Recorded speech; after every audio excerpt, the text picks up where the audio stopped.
Active cursor আমরা যে last ক্লাসে কি কি পড়লাম, কার্সর কিভাবে আপনি ডিক্লেয়ার করবেন, কার্সর ডেটা কিভাবে আপনি ফিচ করবেন, কার্সরের সকল রো কিভাবে আপনি ফিচ করবেন। ওকে,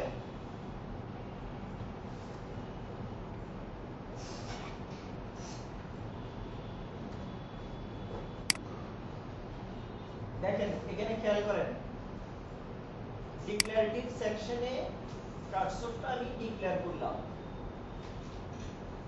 কার্সর সিএমপি কার্সর, এটা হচ্ছে নাম, কার্সরের নাম। কার্সর মানে কি, এসকিউএল এরিয়া ডিফাইন করলাম, এসকিউএল এরিয়ার নাম দিলাম কি, সিএমপি কার্সর। ইজ কিওয়ার্ডের পরে একটা সিলেক্ট স্টেটমেন্ট ইউজ করলাম। কি ইউজ করলাম? Select statement. সিলেক্ট স্টেটমেন্ট দ্বারা কি হবে, অ্যাক্টিভ সেট আইডেন্টিফাই হবে। আর এই সিলেক্ট স্টেটমেন্ট যেই ডেটা রিটার্ন করবে সেটা দ্বারা অ্যাক্টিভ সেট আইডেন্টিফাই হবে। এখানে আমরা কার্সরের ডেটা ফিচ করার জন্য রেকর্ড ইউজ করেছি। কি ইউজ করছি? Record, BMP record. রেকর্ড জানি আমরা তিন ধরনের। ওকে, এখানে আমরা কার্সর বেসড রেকর্ড ইউজ করেছি। কি বেসড রেকর্ড? Cursor based. দেখেন, BMP record, CMP cursor, percent time. রেকর্ডটা কার মতো? কার্সরের মতো। কার্সরের মতো। রেকর্ডে ফিল্ড কয়টা আছে? আপনার কার্সরে যে অ্যাক্টিভ সেট ডিক্লেয়ার করেছেন, যে এসকিউএল স্টেটমেন্ট আপনি ইউজ করেছেন, সেই এসকিউএল স্টেটমেন্টে যে কয়টা কলাম আছে, আপনার এই রেকর্ডে ফিল্ডও তাই আছে। রেকর্ডের ফিল্ড নেম কোথা থেকে আসবে? আপনি কার্সর ডিক্লারেশনে সিলেক্ট স্টেটমেন্টে যে কলাম ইউজ করেছেন সেই কলাম নেম থেকে। ওকে,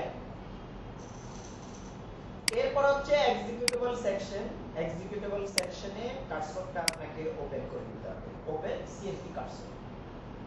কার্সর ওপেন করলে কি হয়, আপনি কার্সর ডিক্লারেশনে যে এসকিউএল স্টেটমেন্ট ইউজ করেছেন সেই এসকিউএল স্টেটমেন্ট দ্বারা একটা অ্যাক্টিভ সেট আইডেন্টিফাই। তারপরে হচ্ছে আপনি ফিচ করবেন। তারপরে কি করবেন? ফিচ করবেন। Fetch CMP cursor into BMP record. SQL statement যে রো গুলো রিটার্ন করছে সেখান থেকে ফার্স্ট রোটা আপনি ফিচ করে ভেরিয়েবলে রাখবেন। সেখানে টেম্পোরারি স্টোরেজ হিসেবে ব্যবহৃত হয়েছে ইএমপি রেকর্ড। ওকে, এখানে ইএমপি রেকর্ডে কোন রোটা রাখবেন? First rota. ইএমপি রেকর্ডে ফিল্ড কি কি আছে? কার্সরের সিলেক্ট স্টেটমেন্টে যা যা কলাম আছে তাই নামও ওখান থেকে নিয়ে। এখন আপনি যদি চান কার্সরের সকল রো আপনি ফিচ করবেন, তাহলে কি ইউজ করতে হবে? লুপ। লুপের মধ্যে ফিচ করতে হবে। কার্সরের সকল রো যদি আপনি ফিচ করতে চান তাহলে ফিচ স্টেটমেন্টটা কিসের মধ্যে লিখতে হবে? লুপের মধ্যে। আর সিঙ্গেললি লিখলে সে ফার্স্ট রোটা সে ফিচ করবে। লুপ যদি আপনি ইউজ করেন তাহলে কি লাগবে? লুপ থেকে বের হওয়ার জন্য এক্সিট স্টেটমেন্ট লাগবে। ওকে, এখানে আপনি লিখলেন exit when cmp cursor percent not found। তার মানে লুপ থেকে তখনই বের হবে যখন কার্সরে আর কোনো ডেটা সে পাবে না। নট ফাউন্ড এটা যখন ট্রু হবে, মানে কার্সরে যখন আর ডেটা থাকবে না। লুপিং কতক্ষণ হবে? যতক্ষণ পর্যন্ত কার্সরে ডেটা থাকবে, না থাকলে এন্ড হয়ে যাবে। আর লুপের মধ্যে আমরা দুটো স্টেটমেন্ট লিখছি, একটা হচ্ছে ফিচ করার জন্য আর সেকেন্ডটা হচ্ছে ফিচ করে যে আমরা ইএমপি রেকর্ডে রোটা রেখেছি সেই রেকর্ডের যে ফিল্ডগুলো আছে ফিল্ড রেফারেন্স করে আমরা আউটপুটটা দেখছি। ডিএমপি রেকর্ডে ফিল্ড আছে কি এমপ্লয়ি আইডি আর লাস্ট নেম। এইজন্য দেখেন ডিবিএমএস আউটপুট ডট পুট লাইনে DMP record dot employee ID, যেহেতু পুট লাইনে একটা প্যারামিটার অ্যাকসেপ্ট করে পুট লাইন। ওকে, এইজন্য কনফিগার করে আবার সেকেন্ডটাও ইউজ করলাম DMP record dot last end loop close CMP cursor. কার্সরটাকে আমরা ক্লোজ করলাম। কার্সর ক্লোজ করলে কি হবে? আমরা সিএমপি কার্সর দ্বারা যে অ্যাক্টিভ সেট ডিফাইন করেছি সেটা সে রিলিজ করে দিবে। ক্লিয়ার? এটা হচ্ছে আমার কার্সর ইউজ করে দেখেন আমরা এসকিউএল স্টেটমেন্টে 30 ডিপার্টমেন্ট ইনক্লুড করেছি। এখানে 30 ডিপার্টমেন্টের সকল এমপ্লয়িকে আমরা লিখে দিয়েছি। ক্লিয়ার? স্যার ক্লোজ দিয়ে আমরা ধরেন আমি যদি n% ইউজ করি, n% ইউজ করার পর আমি এখানে দেখছি যে আমরা নতুন করে ডাটা ইনপুট করলে আবার এটা শুরু করতেছি। ক্লোজের সিস্টেমটা কি এরকম যে ডাটা দেওয়ার পর হচ্ছে আপনার এই ডাটার মধ্যে ফ্লো কইরা কার্সর করছিলাম। দেখেন এখানে আমরা কি করছি, লাস্ট নাই স্যার, কার্সরটা ডিক্লেয়ার করছি, ঠিক আছে? আর এখানে লুপ ইউজ করে কার্সরের ডেটাটা আমরা পিচ করছি, ঠিক আছে? এই পিচ করার ক্ষেত্রে আমরা কি করেছি, পিচ করে ডেটাটা রেকর্ডে রেখেছি। পিচ করে ডেটাটা কোথায় রাখছি? রেকর্ডে রাখছি। রেকর্ডটা আমাদের ডিক্লারেটিভ সেকশনে ডিক্লেয়ার করতে হয়েছে কিনা? হয়েছে? আচ্ছা,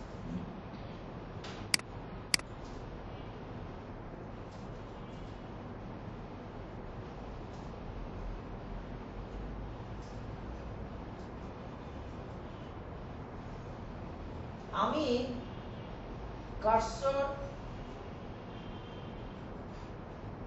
পিচ করার ক্ষেত্রে একটু আগে যেটা ইউজ করলাম এটা ছিল বেসিক লুপ। এটা কি ছিল? Basic loop. এখন আমি কার্সরের ক্ষেত্রে যদি ফর লুপ ইউজ করি তাহলে কিছু এক্সট্রা বেনিফিট পাবো। আমি বেসিক লুপ যখন ইউজ করেছি কার্সরটাকে কি করছি? ডিক্লেয়ার করছি, এক্সিকিউটিভ সেকশনে ওপেন করছি, ডেটা পিচ করছি, তারপরে কি করছি? এক্সিট কন্ডিশন লিখছি, কার্সরটাকে ক্লোজ করছি। এই কাজগুলো করছি না বেসিক লুপে? আমি যদি বেসিক লুপের পরিবর্তে ফর লুপ ইউজ করি এই কাজগুলো করতে হবে না। মানে শুরুতে এই কথাটাই এসেছিলাম আগে। আমি বেসিক লুপ ইউজ করলে কার্সর পিচ করার জন্য রেকর্ড লাগে, লাগে না? আচ্ছা, কার্সরটাকে ওপেন করা লাগে, লাগে না? কার্সর ডেটাকে পিচ করা লাগে, লাগে না? এক্সিট কন্ডিশন লাগে, কার্সরটাকে ক্লোজ করা লাগে। The cursor for loop is shortcut to process explicit cursor. Explicit cursor process করার জন্য for loop হচ্ছে শর্টকাট মেথড। এখানে implicit open pitch exit close order এগুলো কি হয়? অটোমেটিক হয়। implicit মানে কি?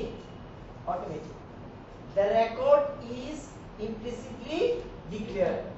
রেকর্ড ডিক্লারেশনটাও অটোমেটিক হয়ে যায়। প্রিভিয়াস এক্সাম্পলে আপনি যেগুলো ম্যানুয়ালি করছেন ফর লুপ ইউজ করলে সেগুলো কি হবে? Automatic.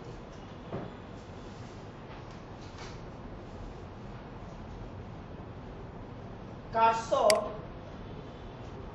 CMP is select employee ID, last name, from employees where department ID 30 আপনি কার্সর ডিক্লেয়ার করলেন এসকিউএল স্টেটমেন্ট ইউজ করলেন 30 ডিপার্টমেন্টের এমপ্লয়িদের টিচ করার জন্য ঠিক আছে এখন দেখেন বিগিন থেকে এক্সিকিউটেবল সেকশনে কার্সর কি ওপেন করতে হয়েছে টিচ করতে হয়েছে ক্লোজ করতে হয়েছে ফর লুপে কোনো এক্সিট কন্ডিশন উল্লেখ করতে হয় হয় না তার মানে এগুলো অটোমেটিক হয় যেহেতু এগুলো হয় না এই কাজগুলো তো লাগবে কার্সরের লাইফ সাইকেলে আপনি বলছেন কি ডিক্লেয়ার ওপেন পেজ ক্লোজ এটা হলো লাইফ সাইকেল যেহেতু এই কাজগুলো আপনি ইউজ করেন নাই তাহলে এগুলো অটোমেটিক হবে ক্লিয়ার হ্যাঁ হ্যাঁ আচ্ছা এখন দেখেন ফর আপনি এখানে সিনট্যাক্সে কি ছিল আই এর পরিবর্তে কি ইউজ করছেন ইএমপি রেকর্ড এটা কার্সর বেসড রেকর্ড ডিক্লেয়ার হয়ে যাবে কাউন্টার তারপরে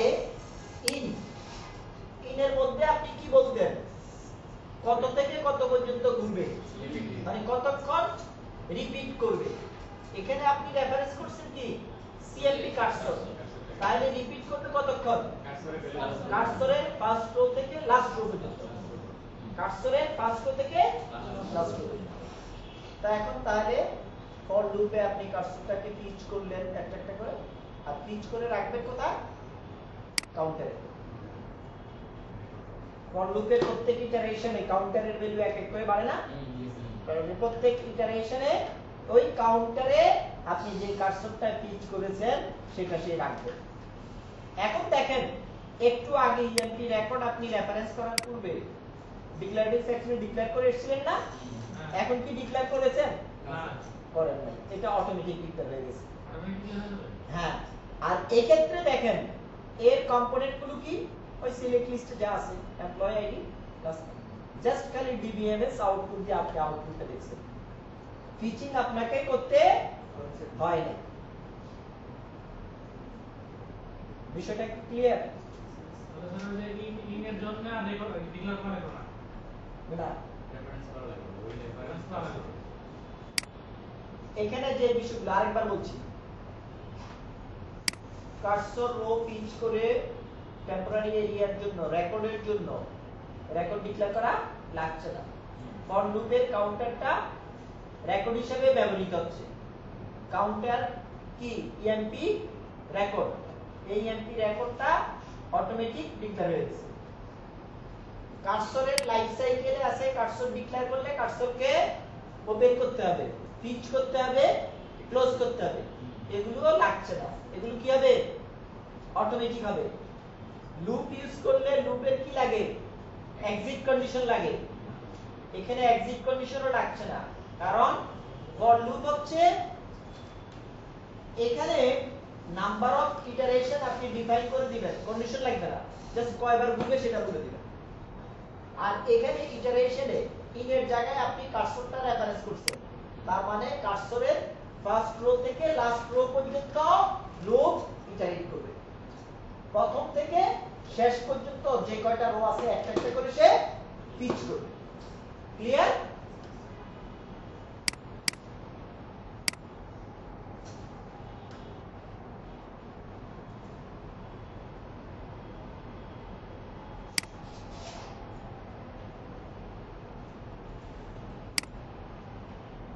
এই যে দেখেন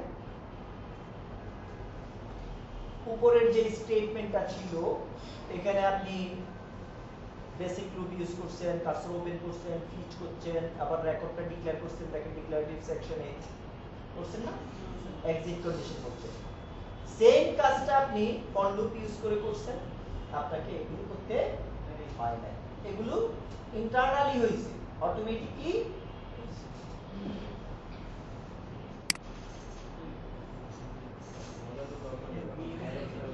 আচ্ছা এরপরে দেখেন আমরা প্রিভিয়াস লেসনে পড়ে এসেছি নট ফাউন্ড রো কাউন্ট মনে আছে এখানে আরেকটা অ্যাট্রিবিউট আছে এক্সপ্লিসিট কার্সরের ক্ষেত্রে অ্যাট্রিবিউট কয়টা?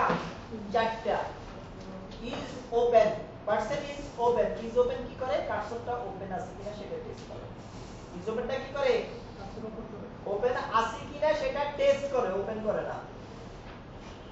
ওপেন আছে কিনা সেটা টেস্ট করে। দেখেন evaluated to true if the cursor is open. কখন ট্রু হবে এটা? যদি কার্সর। আর person not found evaluate to true if the most recent fetch does not return a row. কার্সরের যে রো ফিচ করছে সে যদি ওখানে কোনো রো ফিচ করতে না পারে তাহলে কি হবে? নট ফাউন্ড ট্রু হবে। আর ফাউন্ড কখন ট্রু হবে? evaluated to true if the most recent fetch return a row. যদি কমপক্ষে একটা রো সে রিটার্ন করে তাহলে ফাউন্ডটা ট্রু হবে, যে পাইছি। কয়টা পাইছেন সেটা ইস্যু না, একটা পাইলেও পাইছি। নট ফাউন্ড একটাও পাইনি। আর row count evaluated the number of rows that has been fetch. Row count হচ্ছে কার্সর কয়টা রো ফিচ করছে সেই সংখ্যাটা রিটার্ন করে। বিষয়টা একটু ক্লিয়ার? ইমপ্লিসিট কার্সর অ্যাট্রিবিউটে কি করে এসেছে? রিসেট এসকিউএল স্টেটমেন্ট একটা রো রিটার্ন করলে পারসন ফাউন্ড ট্রু, একটাও না রিটার্ন করলে পারসন নট ফাউন্ড। আর রিসেট এসকিউএল স্টেটমেন্ট দ্বারা কয়টা রো এফেক্টেড হয়েছে সেটা রো কাউন্টে দেখায়। সেটা কার উপরে ছিল? এসকিউএল স্টেটমেন্টের উপরে। আর এক্সপ্লিসিট কার্সর অ্যাট্রিবিউট হলো কার উপরে? কার্সরের পিচিং এর উপর। কার্সর যদি at least একটা রো ফিচ করে পারসন ফাউন্ড ট্রু হবে। একটা রো যদি ফিচ না করে পারসন নট ফাউন্ড ট্রু হবে। আর রো কাউন্ট হলো কয়টা রো ফিচ করবে সে সেটা দেখাবে। ক্লিয়ার? আর ইজ ওপেন হচ্ছে কি করে? কার্সরটা ওপেন আছে কিনা সেটা টেস্ট করে। যদি ওপেন থাকে তাহলে ট্রু। এগুলো আমরা एग्जांपले যেতে পারি। এটা স্যার কার্সরের আমরা এখন প্রত্যেকটার एग्जांपल দিতে পারি চাইলে। ওকে? Cursor is open attribute you can fetch rows only when the cursor is open. Okay? Use is open cursor attribute before performing fetch to test whether the cursor is open. কোনো একটা কার্সরের data ফিচ করার পূর্বে আপনি is open দিয়ে test করে নিতে পারেন এটা ওপেন আছে কিনা। যদি কোনো কার্সর আপনি ওপেন না করে ফিচ করতে যান তাহলে কি দেখাবে? এরর দেখাবে। তো এই জন্য আপনি ইজ ওপেন দিয়ে টেস্ট করে নিলেন ওপেন আছে কিনা। ওপেন থাকলে ফিচ হবে, ওপেন না থাকলে ওপেন হবে। ও আচ্ছা আচ্ছা, মানে ঝামেলা নেই। ঝামেলা নেই, টেনশন ফ্রি। আপনি একটা কন্ডিশন সেট করে দিলেন, যদি একটা কার্সর যদি ওপেন থাকে আপনি আবার ওপেন করতে চাইলে কিন্তু এরর আসবে। এখন আপনি কন্ডিশন সেট করলেন, যদি ওপেন না থাকে ওপেন করো, ওপেন থাকলে ফিচ করো। কোনো ঝামেলা হইলো?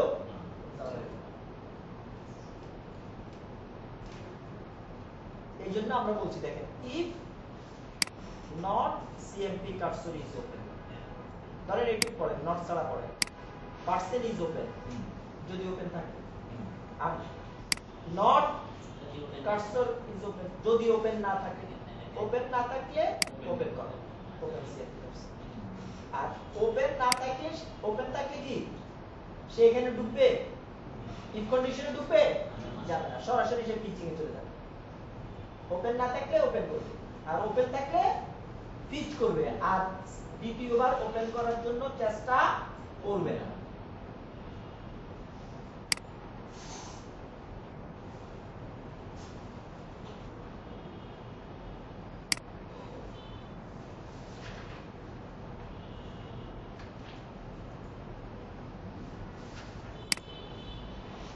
এই যে আমি বলে দিলাম if not cmp cursor is open then open, না থাকলে ওপেন করো। আমি ওপেন বলতে আমরা ফিচ করতেছি। একটু আগে শুধু ওপেন cmp cursor লিখছিলাম না, এখন ওপেন cmp cursor সরাসরি না লিখে একটু স্মার্টলি লিখতে হবে, যাতে করে এরর রিটার্ন করার পসিবিলিটি না থাকে। এটা কি বুঝতে পারছেন সবাই? আচ্ছা, এখানে সাথে সাথে আমরা আরেকটা কন্ডিশন ইউজ করে ফেলছি, when cmp cursor person not known, fetching এ যদি আর কোনো ডেটা না থাকে, আপনি সব রো পিচ করে ফেলছেন, এখন লাস্ট বার আবার ঘুরে আসছেন, ঘুরে এসে দেখছেন আর কোনো ডেটা নাই,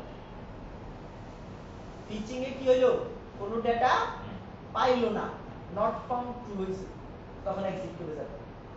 কিভাবে কাজ করছে বুঝছেন তো? ঘুরে ঘুরে লুপ পিচ করতেছে না, লাস্ট যে পিচটা, লাস্ট পিচে এসে সে দেখলো আর ডেটা পিচ করার মতো কোনো ডেটা নেই, সে পিচ করতে পারে নাই, এখন নট ফাউন্ড ট্রু হয়ে গেছে। নট ফাউন্ড ট্রু হলে কি হবে, লুপ থেকে সে বের হয়ে যাবে। ক্লিয়ার?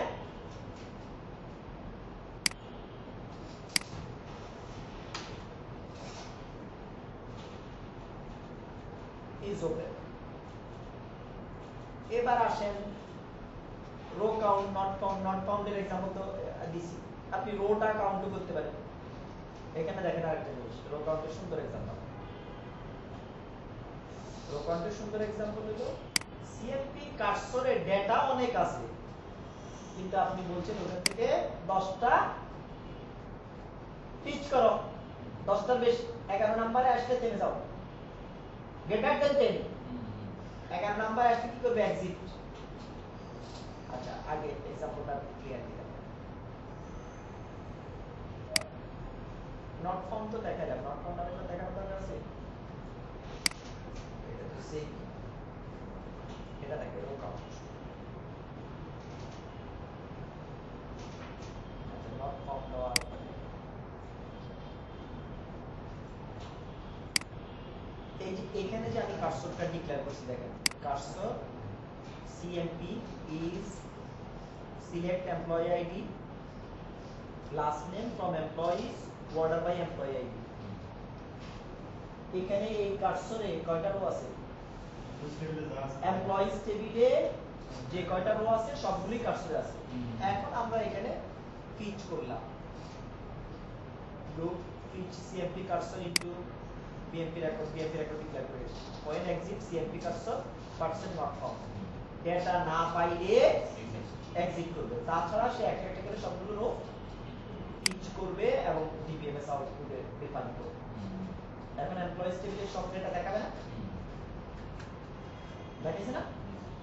আচ্ছা, এখন সকল ডেটা পিচ করার পরেও আপনি চাইলে বলে দিতে পারবেন, কার্সরে কিন্তু ডেটা আছে কয়টা, এখন 109টা বা 7টা যাই আছে, আপনি বলবেন 109টা 7টা না, তুমি তো ওখান থেকে 10টা দেখাও।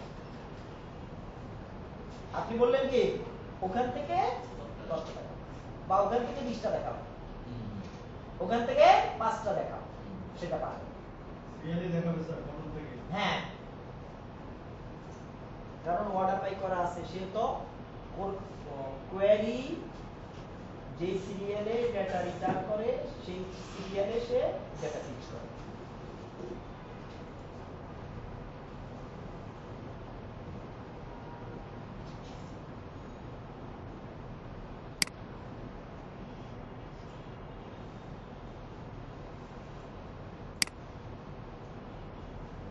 Cursor, CMP cursor is select employee ID last name from employees, order by employee ID. এই কার্সরে কয়টা ডেটা আছে, এমপ্লয়িজ টেবিলের সকল রো 100 প্লাস আছে না? এখন দেখেন লুপিং এর ক্ষেত্রে ওপেন করলাম, লুপিং এর ক্ষেত্রে আমি কি করছি, fetch CMP cursor into BMP record, একটা রো ফিট করবে, বিএমপি রেকর্ডে রাখবে, রেকর্ড আগে ডিক্লেয়ার করা আছে। এক্সিট ওয়েন, কখন এক্সিট করবে, when cmp cursor percent row count, সে একটা রো পিচ করবে, এক কাউন্ট করবে, দুইটা রো পিচ করবে, দুই কাউন্ট করবে, তিনটা রো পিচ করবে, তিন কাউন্ট করবে। এইভাবে তার পিচিং কাউন্টে যখন 10 এর বেশি হয়ে যাবে তখন আপনি বলছেন exit when cmp cursor percent row count greater than 10, কখন এক্সিট করবে, পিচিং 10 এর বেশি হয়ে যাবে, মানে 11 নাম্বার পিচিং এ গেলে সে বের হয়ে যাবে। তার মানে ডিবিএমএস আউটপুট দ্বারা কত পর্যন্ত সে রিটার্ন করবে, 10 কথাটা কি বুঝতে পারছেন দেখেন রোটা কাউন্ট করে কিভাবে সে কাজ করে এরপরে কাজ করে দেখছেন 10টা রো পিচ করছি কিনা হ্যাঁ আপনার কার্সরে কি শুধু 10টা রোই আছে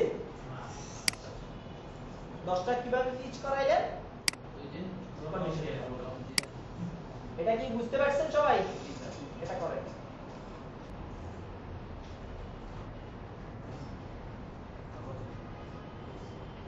এবার আসেন কার্সর ডিক্লেয়ার না করেও ফর লুপের মাধ্যমে কার্সর দিয়ে যে কাজটা আমরা করছি সেটা করা যায় কার্সর ডিক্লারেশনে আমরা কি করছি একটা সিলেক্ট স্টেটমেন্ট নিছি না এই সিলেক্ট স্টেটমেন্টটা ফর লুপে ইন কিওয়ার্ডের পরে লিখে সেম কাজটা আপনি করতে পারবেন ফর লুপে এর আগে কি শিখে এসেছেন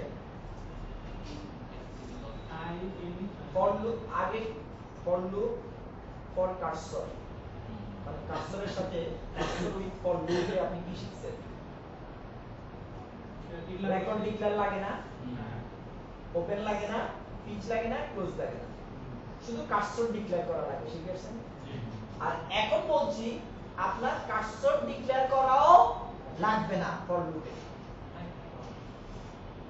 কথাটা কি বুঝতে পারছেন এখন বলতেছি ফর লুপ যদি আপনি ইউজ করেন কার্সর ডিক্লেয়ার না করেও কার্সরের কাজটা করতে পারবেন সেটা কিভাবে আপনি একটু আগে ইটারেশন বাউন্ডারিতে মানে কয়বার ঘুরবে ইন কিওয়ার্ডের পরে কি লিখছিলেন কার্সরকে রেফারেন্স করছেন না কার্সরকে রেফারেন্স করছেন এখন কি করতে পারবেন কার্সর রেফারেন্সের পরিবর্তে যে সিলেক্ট স্টেটমেন্ট দিয়ে আপনি কার্সর ডিক্লেয়ার করতেন ওই সিলেক্ট স্টেটমেন্টটা লিখে দিতে পারবেন মানে আরো শর্টকাট কথা কি বুঝছেন আরেকবার বলতেছি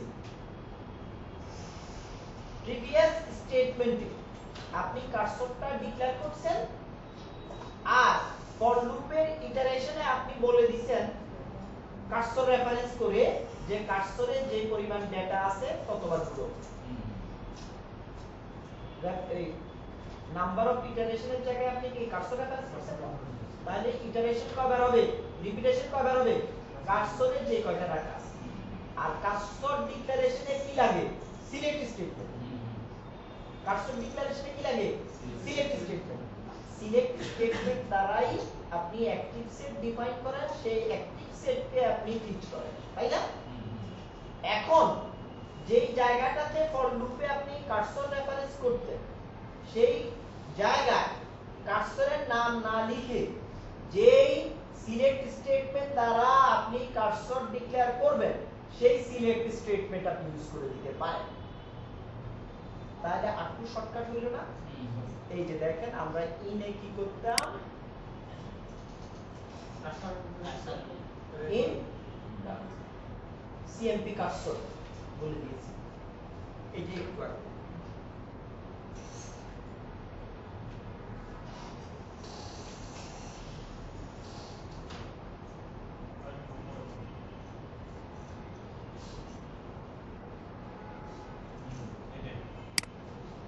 ইন সিএমপি কার্সর মানে কার্সর কয়বার মানে লুপ কয়বার ঘুরবে কার্সরে যে কয়টা ডেটা আছে তত এখন কার্সরের জন্য কার্সর ডিক্লারেশনে সিলেক্ট স্টেটমেন্ট করছেন এখন কার্সর ডিক্লেয়ার না করে সিলেক্ট স্টেটমেন্টটা ইনের জায়গায় লিখে দিলেই কাজ হয়ে যাবে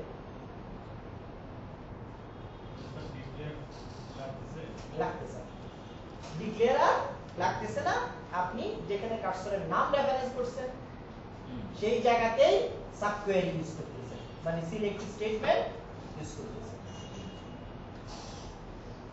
এটাকে বলে কার্সর ফর লুপস ইউজিং সাবকোয়েরিজ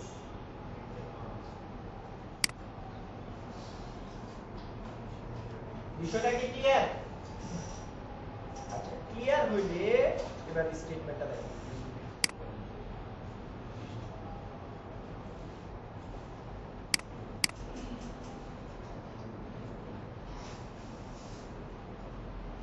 এতক্ষণ আপনার কার্সর যেভাবে কাজ করছিল এটাও সেম ভাবে কাজ করছে কিনা জি স্যার করছে জি স্যার 30 ডিপার্টমেন্টের জন্য কার্সর ডিক্লেয়ার করে এসেছেন আর এখন ওই সিলেক্ট স্টেটমেন্টটাই ইনের মধ্যে ইউজ করছে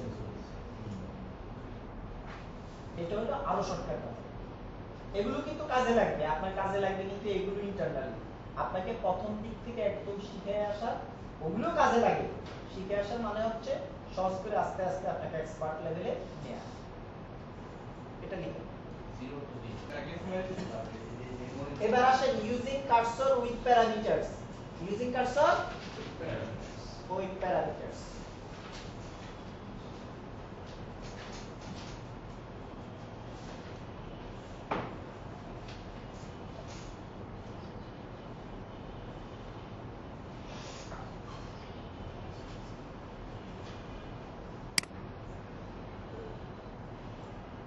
এখানে আমি একটা স্টেটমেন্ট দেখাই জাস্ট আপনাকে বোঝানোর জন্য দেখেন আমি সিলেক্ট স্টেটমেন্ট ইউজ করছি 30 নাম্বার ডিপার্টমেন্টে সিলেক্ট স্টেটমেন্ট ইউজ করছি 40 নাম্বার ডিপার্টমেন্টে সিলেক্ট স্টেটমেন্ট ইউজ করছি 50 নাম্বার ডিপার্টমেন্টে কার্সর কয়টা ডিক্লেয়ার করছি তিনটা না দেখুন আপনার ধরেন ডিপার্টমেন্ট আছে 50টা কার্সর কয়টা লাগবে এটা কি সম্ভব না আচ্ছা তাহলে কি করতে হবে আচ্ছা এখন ধরেন আমি এইভাবে তিনটা কার্সর ডিক্লেয়ার করলাম আবার তিনটারে আলাদা আলাদা লুপ স্টেটমেন্ট দিয়ে ঠিক আছে টিচিং এর ক্ষেত্রটা কিন্তু এখন আমরা যদি কার্সরে প্যারামিটার ইউজ করি তাহলে একটা কার্সর ডিক্লারেশন দিয়ে আমরা যত ডিপার্টমেন্টেই থাকুক যখন যে ডিপার্টমেন্ট দরকার হবে তখন সেই ডিপার্টমেন্টের ডেটা ইউজ করতে পারব কথা কি বুঝতে পারছেন মানে আমরা রান টাইমে সেটাকে সাবস্টিটিউট করে দিতে পারি আমার 10 নাম্বার দরকার আমি 10 বসাই দিলাম আমার 20 নাম্বার দরকার 20 বসাই দিলাম যেটা দরকার সেটা বসাই দিলাম কিন্তু আমার আগে থেকেই সবার জন্য আলাদা আলাদা করে কার্সর ডিক্লেয়ার করে রাখার প্রয়োজন নাই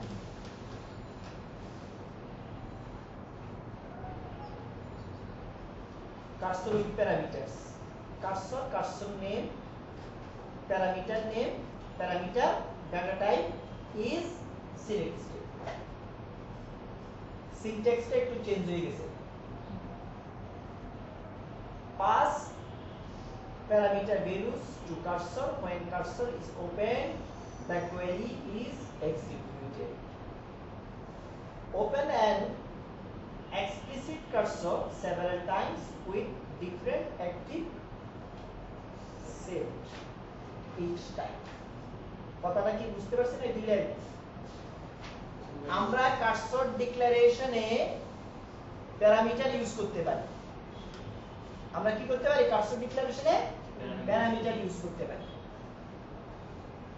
আমরা যখন কার্সরটাকে ওপেন করব ওপেন করার সময় যে প্যারামিটার ভ্যালুটা পাস করব সেই ভ্যালু নিয়ে কোয়েরিটা এক্সিকিউট হবে দ্যাট মিন্স অ্যাক্টিভ সেটটা তৈরি হবে আপনি এমপারসেন্ট দিয়ে যেটা করছেন না ভ্যালু চাইছে 10 দিছেন 10 নম্বর ডিপার্টমেন্টের এমপ্লয়িদের ক্ষেত্রে 20 দিছেন 20 নম্বর ডিপার্টমেন্টের এমপ্লয়িদের ক্ষেত্রে এখানে আমরা কার্সর ওপেন করার সময় প্যারামিটারের ভ্যালু 10 দিলে অ্যাক্টিভ সেট তৈরি হবে 10 নম্বর ডিপার্টমেন্টের এমপ্লয়িদের ক্ষেত্রে 20 দিলে 20 নম্বর ডিপার্টমেন্টের এমপ্লয়িদের ক্ষেত্রে ওপেন এই দেখেন এজন্য বলছে open open an explicit cursor several times কার্সরটাকে আপনি ওপেন করতে পারেন কি several times আপনি যেরকম এমপারসেন্ট ইউজ করছেন ওই স্টেটমেন্টটাকে several times ডিফারেন্ট ভ্যালু দিয়ে ওপেন করেছেন না এক্সিকিউট করছেন না এখানেও কার্সরটাকে আপনি ওপেন করতে পারবেন open explicit cursor several times with different active set each time প্যারামিটারের ভ্যালু দিলেন কার্সর ওপেন করার সময় 10 নাম্বার ডিপার্টমেন্ট নিয়ে অ্যাক্টিভ সেট আবার কার্সর ওপেন করার সময় ভ্যালু দিলেন আপনি 20 এটার সিনট্যাক্সটা কি হবে open cursor name parameter name declaration হবে প্যারামিটার নেম ডেটা টাইপ আর ওপেন করার সময় হবে open cursor name parameter value. আচ্ছা এবার एग्जांपल আসলে एग्जांपल আসলে ক্লিয়ার হবে। দেখেন আমি কার্সরটা কিভাবে ডিক্লেয়ার করছি খেয়াল করেন। কার্সর সিএমপি কার্সর প্যারামিটার নিলাম ডিপিটি নো নাম্বার মানে প্যারামিটারের ডেটা টাইপটা কি is select employee id last name from employee where department id dpt no। এখানে দেখেন কোন ডিপার্টমেন্ট আইডি ইউজ না করে কি ইউজ করছি উপরে যে প্যারামিটারটা আমি উল্লেখ করেছি সেই প্যারামিটারের নাম মানে এখানে কোনো ভ্যালু উল্লেখ করি নাই জাস্ট একটা প্যারামিটারের নাম রেফারেন্স করছি এটা হলো ডিক্লারেশন। ওপেন করার সময় দেখেন ওপেন সিএমপি কার্সর 10 তাহলে এখন অ্যাক্টিভ সেট তৈরি হবে 10 নাম্বার ডিপার্টমেন্টের এমপ্লয়ি। আবার ওপেন সিএমপি কার্সর 20 এখন অ্যাক্টিভ সেট তৈরি হবে কাদেরকে নিয়ে 20 ডিপার্টমেন্টের এমপ্লয়িদেরকে নিয়ে। ওকে আমাকে ডিক্লারেশনে কিন্তু একের অধিক কার্সর ডিক্লেয়ার করতে হচ্ছে না। এটা একটা एग्जांपल দিয়ে দেই নাকি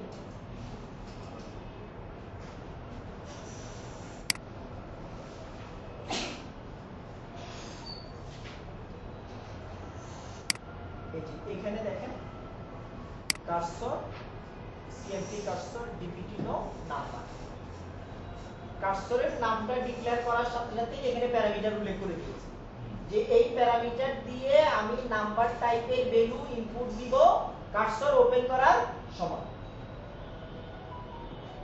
এখন দেখেন is select employee class name department id job id from employees where department id তে restricted value হিসেবে কি ইউজ করছি ওই যে শুনলিয়া ওই প্যারামিটার ডিপিটি নো এটা গেল ডিক্লারেশন গেল। এবার দেখেন for emp record cmp cursor 10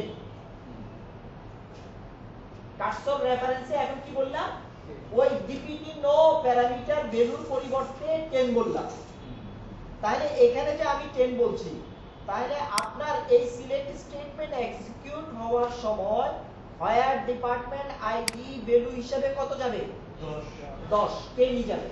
তার মানে 10 নাম্বার ডিপার্টমেন্টের এমপ্লয়িদের নিয়ে অ্যাক্টিভ সেট তৈরি হবে। ওকে এটা তো গেল ফার্স্ট টাইম। এরপর আমি এটাকে সুইচ করলাম কাজ করলাম নো প্রবলেম এন্ড করে দিলাম। ঠিক আছে এই যে for loop emp record end cmp cursor 10 loop করলাম লুপে 10 নাম্বার ডিপার্টমেন্টের এমপ্লয়িদেরকে আমি ডিসপ্লে করাইলাম। এরপর দেখেন সেকেন্ড টাইম আবার for emp record in cmp cursor 30 কার্সরটাকে আবার ওপেন করলাম। এখন ওপেন করার সময় কোন সিলেক্ট স্টেটমেন্টটা এক্সিকিউট হচ্ছে এটা select employee id last name department id job id from employees where department id equals to dpt no dpt নোর জন্য ভ্যালু কত দিবেন 30। এখন অ্যাক্টিভ সেট তৈরি হবে 30 ডিপার্টমেন্টে এমপ্লয়িদেরকে নিয়ে লুপের মাধ্যমে আপনি সুইচ করে দিলেন ডিবিএমএস আউটপুট এর সাথে। ওকে এরপর আবার প্রয়োজন হলে সিএমপি কার্সর 50 একটা অ্যাক্টিভ সেট তৈরি হবে কাদেরকে নিয়ে 50 ডিপার্টমেন্টে এমপ্লয়িদের নিয়ে। এখানে কি প্রত্যেকটার জন্য আমাদের আলাদা করে কার্সর ডিক্লেয়ারের প্রয়োজন হয়েছে হয় না। আমরা রান টাইমে কার্সর অ্যাক্টিভ সেট রেস্ট্রিক্ট করার জন্য নতুন ভ্যালু ইনপুট দিয়েছি। যে ভ্যালু ইনপুট দিয়েছি সেই ভ্যালু নিয়ে কার্সর কি হচ্ছে ওপেন হয়েছে অ্যাক্টিভ সেট তৈরি হয়েছে। সেই অ্যাক্টিভ সেটটাকে আমরা পিচ করেছি। ক্লিয়ার? এই যে এখন দেখেন এক্সিকিউট করে দেখেন দেখছেন প্রথমবার 10 নাম্বার নিয়ে 10 নাম্বার ডিপার্টমেন্ট এমপ্লয়ি পরের বার 30 নাম্বার নিয়ে 30 নাম্বার ডিপার্টমেন্ট এমপ্লয়ি এর পরের বার 50 নাম্বার নিয়ে 50 নাম্বার ডিপার্টমেন্ট এমপ্লয়ি। বিষয়টা কি বুঝতে পারছেন? এই প্যারামিটার বেসড কার্সরেরও প্রয়োজন আছে। আচ্ছা এখন যেটা করবেন এটা লিখেন কুইক